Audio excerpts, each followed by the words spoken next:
Our economy is going to be phenomenal next year. You can open businesses and schools if, in fact, you provide them the guidance that they need as well as the money to be able to do it. Competing for your vote, and tonight competing for an audience. He's pulled out of almost every international organization. Has your opinion changed on the importance of mask wearing? Nope. Tonight, President Donald Trump and Vice President Joe Biden hold dueling town halls. We're taking our political coverage 360. The questions voters want answered, the coronavirus response, the Supreme Court. I have not been a fan of court packing. I think that she's going to make a great decision. I did not tell her what decision to make. Plus, we're fact-checking claims made during both town halls. Our 360 team coverage on Denver7 News at 10 starts right now. They were supposed to share a debate stage instead tonight. With less than 20 days until the election, President Trump and former Vice President Joe Biden held town halls, same time, two different cities. The president in Miami, Biden in Philadelphia, both answering questions from voters on numerous topics, with the big focus on the coronavirus response.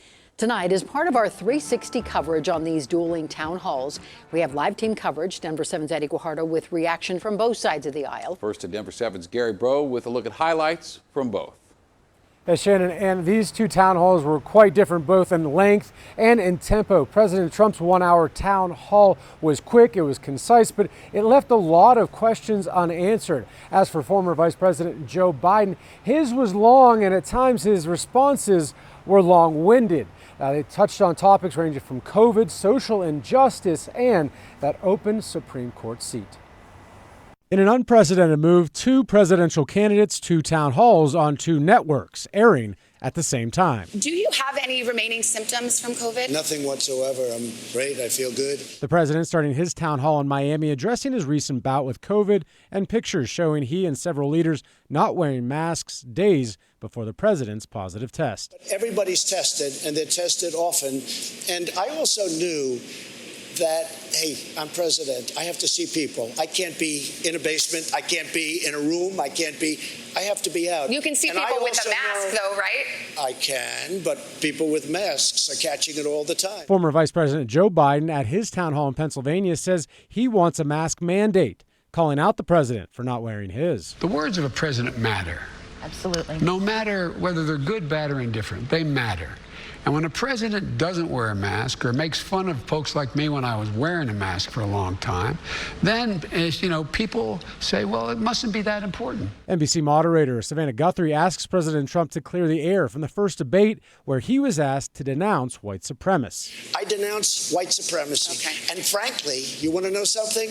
I denounce Antifa, and I denounce these people on the left that are burning down our cities. Vice President Biden changing his stance on a 1994 violent crime bill that many say incentivized mass incarceration. Was it a mistake to support it? Yes, it was. And outlining his new plan to improve criminal justice. You can ban chokeholds, but beyond that, you have to teach people how to de-escalate circumstances. De-escalate. So instead of anybody coming at you and the first thing you do is shoot to kill, you shoot them in the leg. There's ways you have to do more background checks in terms of whether or not the person coming in passes certain psychological tests. Simultaneously, both candidates fielding questions about the Supreme Court vacancy. The president asked why he changed his stance on filling the seat before an election. And you said, I think the Senate should wait until the next president and let the president pick. The whole ball game changed when I saw the way they treated Justice Kavanaugh. I have never seen any human being, and I'm not just talking about Supreme Court, I have never seen a human being treated so badly with false accusations. The vote expected to happen days before the election, Biden refusing to take a stance if he will expand the Supreme Court. But don't voters have a right to know where you stand? They do have a right to know where they stand, and they'll have a right to know where I stand before they vote. So you'll come out with a clear position before Election Day? Yes. Gary Brode, Denver7. We continue our 360 coverage, fact-checking claims made during both town halls tonight, focusing on coronavirus. And we start with a claim made by the president that 85% of people who wear masks catch the virus. And this is false, and a misunderstanding of the CDC report released last month. The report looked at more than 150 people who were symptomatic and tested positive. 85% said they had worn a mask either always or often over the 2-week period before they got sick. That's where the 85% comes from. Joe Biden claimed tonight that 1 in 5 minority businesses have closed because of COVID-19. This appears to be true, and the numbers actually might even be worse than that. According to a Stanford University study, more than 1 million black-owned businesses in the U.S. were open in February 2020. By April, 440,000 black-owned businesses had closed. That's a decrease of more than 40%. And the president claimed tonight that original projections for coronavirus deaths in the U.S. would be around 2.2 million people, and this is misleading. The president is referring to a model published back in March by Imperial College London, which predicted 2.2 million people in the U.S. could die from the virus, but only if no mitigation efforts were in place.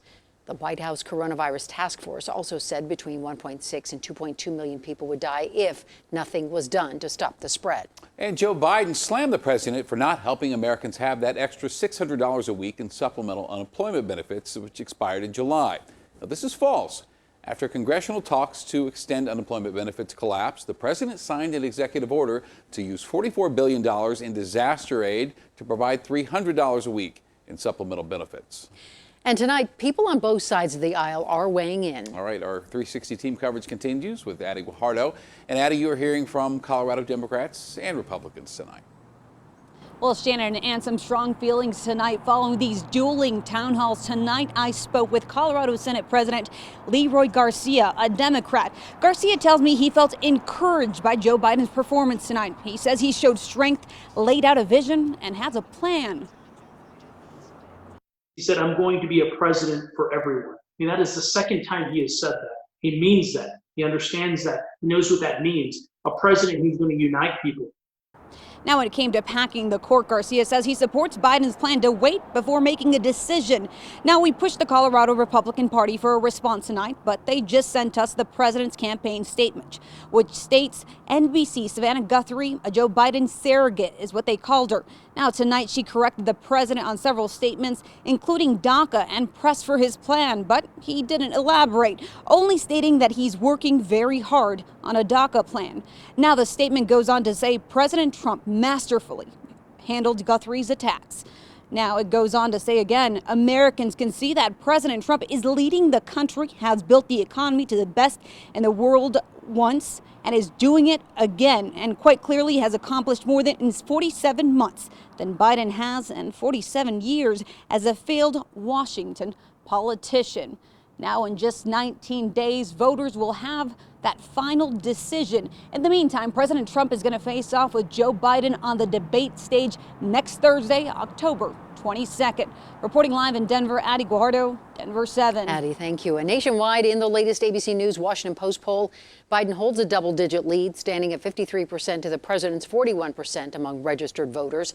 The race is tied among men at 48%, while Biden is up 59% to 36% among women.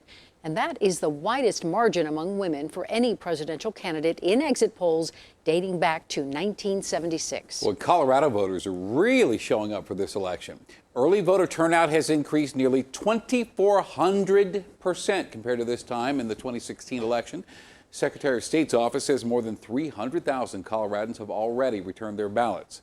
So here we are, 19 days out from the 2016 election. Only about 12,000 Coloradans had cast ballots, and of those 300,000 who have already voted this time around, 46% registered Democrats, 19% registered Republicans, and the rest unaffiliated.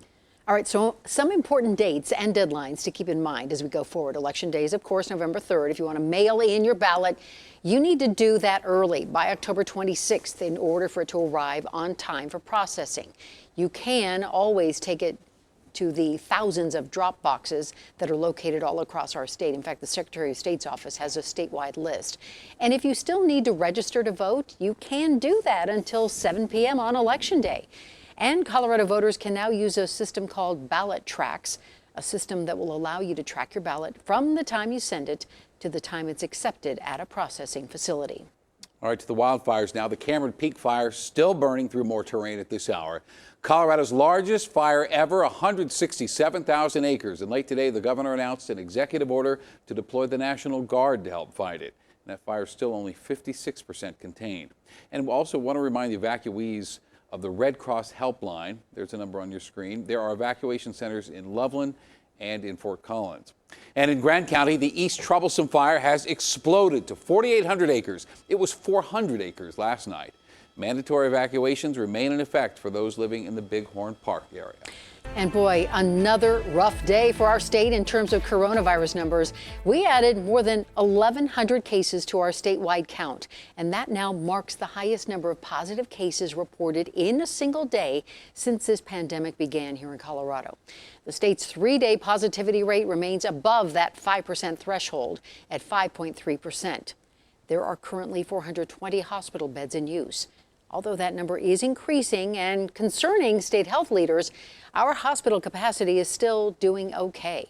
Now, tomorrow, Governor Jared Polis will make an announcement about how the state plans to distribute a coronavirus vaccine once one is readily available. So stay with Denver7 for updates.